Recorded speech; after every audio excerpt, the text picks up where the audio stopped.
Hello student, स्वागत है आपका हमारे YouTube channel the English world English class में। आज के इस वीडियो लेक्चर में हम लोग कवर करेंगे क्लास 10th जनरल इंग्लिश का चैप्टर 8 वन स्टेप अहेड की हिंदी एक्सप्लेनेशन के पार्ट 2 को। अभी तक हमने पार्ट 1 पढ़ा था। अगर आपको नहीं मिला तो नीचे डिस्क्रिप्शन बॉक्स में उनकी लिंक दे दी गई है, आप जाके देख सकते हैं। और जो भी स्टूडेंट्स हमारे इस यूट्यूब चैनल पे न्यू हों तो प्लीज़ चैनल को सब्सक्राइब कर बेल आइकन को प्रेस जरूर कीजिएगा ताकि आने वाले सभी वीडियोस आपको सबसे पहले मिल सके। तो चलिए शुरू करते हैं हमारा आज का video. Class 10th lesson 8 one step ahead Hindi explanation part 2।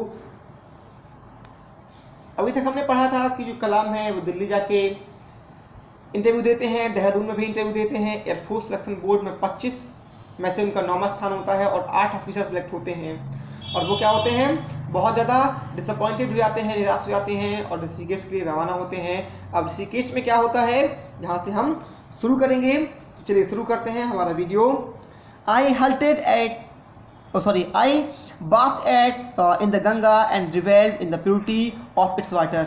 मैंने गंगा में स्नान किया और इसके पानी की जो शुद्धता थी उसका आनंद लिया। देन उसके बाद I walk to the Shivananda Ashram. मैं शिवानंद आश्रम की तरफ बढ़ गया। फिर से पास्ट इंडेफिनिट है। Situated little way up the हिल, जो पहाड़ी रास्ते पर थोड़ी दूर स्थित था। फिर से पास्ट इंडेफिनिट।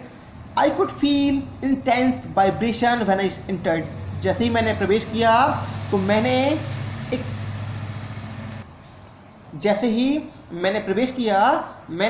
एक तीव्र झंझनाहट थी, जो वाइब्रेशन थी उसको महसूस किया।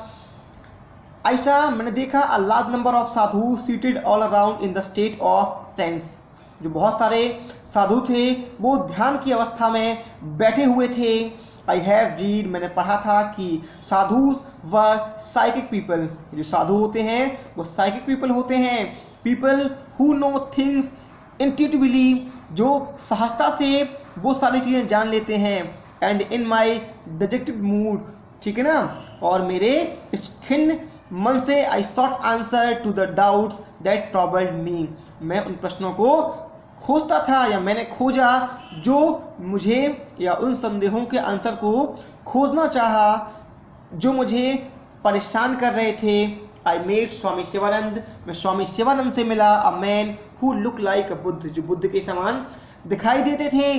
वेयरिंग अ स्नो वाइट धोती, एक बर्फ के समान श्वेत धोती पहने हुए।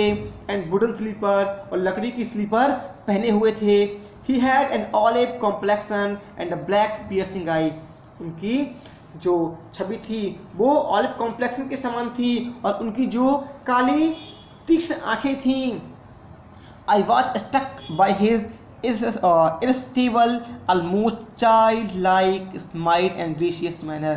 मैं पूरी तरह से अचंभित था। by his irresistible, उनकी जो स्थिरता थी उससे मैं अचंभित हो गया। उनकी जो बच्चे की समय से एक मुस्कान थी और उनकी जो शालीनता थी उनको देखकर मैं क्या हो गया, अचंभित हो गया, आश्चर्य में पड़ गया। I introduce myself to the Swami ji, मैंने स्वामी जी से खुद का परिचय कराया। My Muslim name arouse no reaction in him, और मेरा जो मुस्लिम नाम था उसने उनके अंदर कोई भी जो प्रतिक्रिया थी उसे नहीं उठाई। Before I could speak any further, मेरे बोलने या आगे कुछ बोलने से पहले ही inquired about the source of my sorrow, उन्होंने मेरे जो सॉरो का कारण था उसे पूछा। ही ऑफर्ड नो एक्सप्रेशन, जान लिया है। He offered no explanation of how he knew that I was sad and I did not ask. उन्होंने ये बिल्कुल एक्सप्लेन नहीं किया कि उन्होंने कैसे जाना कि मैं उदास था और मैंने भी नहीं पूछा। I told him about my unsuccessful attempt to join the Indian air force and my long cherished desire to fly.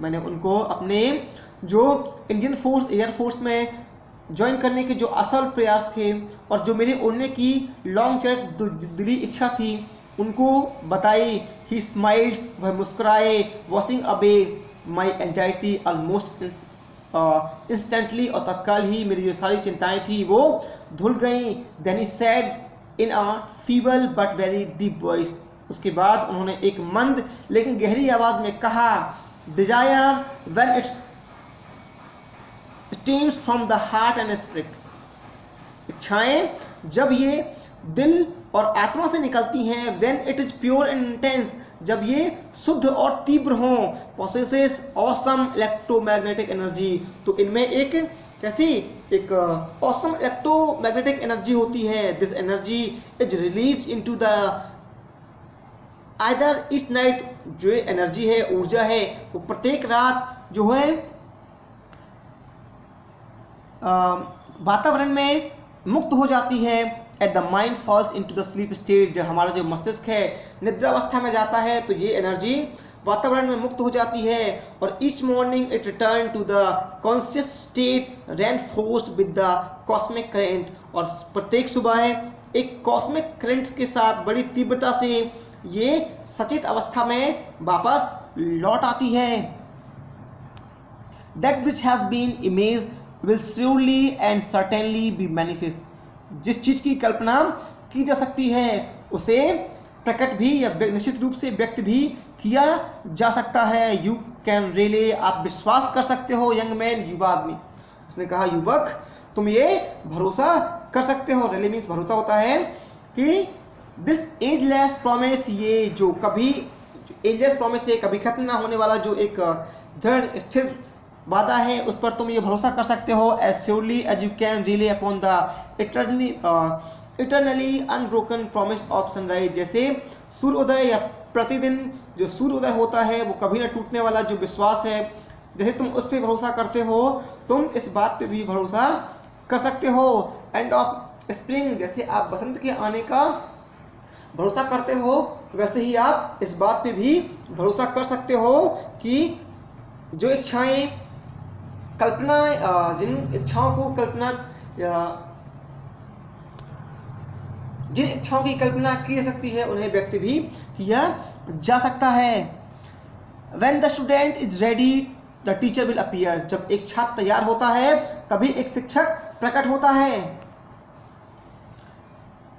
How true here was a teacher to show the way to student, और कितना सही है कि एक teacher जो है वो अपने छात्र को एक रास्ता दिखाता है। Who had nearly gone astray, जो अपने पथ से भटक गया है। Accept your destiny, अपने भाग्य को स्वीकार लो। And go ahead with your life, और अपने जीवन में आगे बढ़ो। You are not destined to become an Air Force pilot, तुम जो हो वो एयरफोर्स का पायलट बनने के लिए नहीं बने हो। What you are destined to become is not revealed now, और तुम क्या बनोगे ये भी अभी निर्धारित नहीं है। But it is predetermined, लेकिन ये पूर्व से निर्धारित हो चुका है। Forget this failure, इस असफलता को भूल जाओ। As it was essential to lead you to your destined path, क्योंकि यह तुम्हें तुम्हारे जो destined path है, जो भाग्य का रास्ता है, उस पर ले जाने के लिए आवश्यक थी। Search instead for the true purpose, बजाय और इसके बदले में अपने वास्तविक उद्देश्य को खोजो। ऑफ एग्जिस्टेंस, अपने अस्तित्व के वास्तविक उद्देश्य को खोजो। Become one with your self, अपने आप में सारोकार हो जाओ। माय सन, मेरे पुत्र, surrender your self to the wish of God, और खुद को ईश्वर की इच्छाओं के आगे सरेंडर कर दो, ऐसा स्वामी जी ने कहा। I return to Delhi and inquired at the DTP and P about the outcome of my interview. मैं दिल्ली वापस आकर मैंने DTP, यहाँ मिस्टेक है, DTD&P है, उसमें अपने इंटरव्यू का जो आउटकम था, जो परिणाम था, उसके बारे में जानकारी ली। इन रिस्पॉन्स, और बदले में I was handed my appointment letter, मुझे क्या थमा दिया गया, मेरा जो अपॉइंटमेंट लेटर था वो थमा दिया गया। I join the next day, और मैंने अगले ही दिन ज्वाइन कर लिया the senior scientific assistant on the basic salary of 250 per month, और मैंने 250 प्रति महीने बेसिक सैलरी पर एक सीनियर साइंटिफिक असिस्टेंट के रूप में अगले ही दिन ज्वाइन कर लिया। If this was to be my destiny, यदि यही मेरा भाग्य था, आई थॉट, मैंने ऐसा सोचा, लेट इट बी सो, तो ऐसा ही रहने दो। Finally I was filled with mental peace, और अंत में मैं एक मानसिक शांति से भर गया था। No more did I feel any bitterness of resentment at my failure to enter the air force, और एयरफोर्स में प्रवेश करने की जो असफलता थी, जो दुख था, जो कड़वाहट थी, उसे मैंने अधिक दिनों तक महसूस नहीं किया। ऑल दिस वॉज इन 1958, और ये सब 1958 में हुआ था। ये थी हमारी स्टोरी कि कैसे स्वामी विवेकानंद ने उनको ये समझाया कि आप अपने असफलता को स्वीकार करो, और उन्होंने साथ में अपनी इच्छाओं को बताया कि उनकी जो ईश्वर के प्रति आस्था थी वो किस प्रकार थी।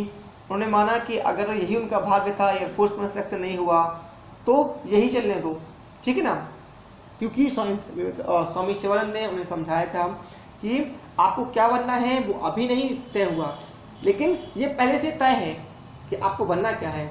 आप एयरफोर्स में पायलट बनने के लिए नहीं बने थे, और आगे चल के वो मिसाइल मैन के नाम से जाने गए, भारत के 11वें राष्ट्रपति भी बने थे। तो ये थी हमारी स्टोरी, हमारा ये लेसन।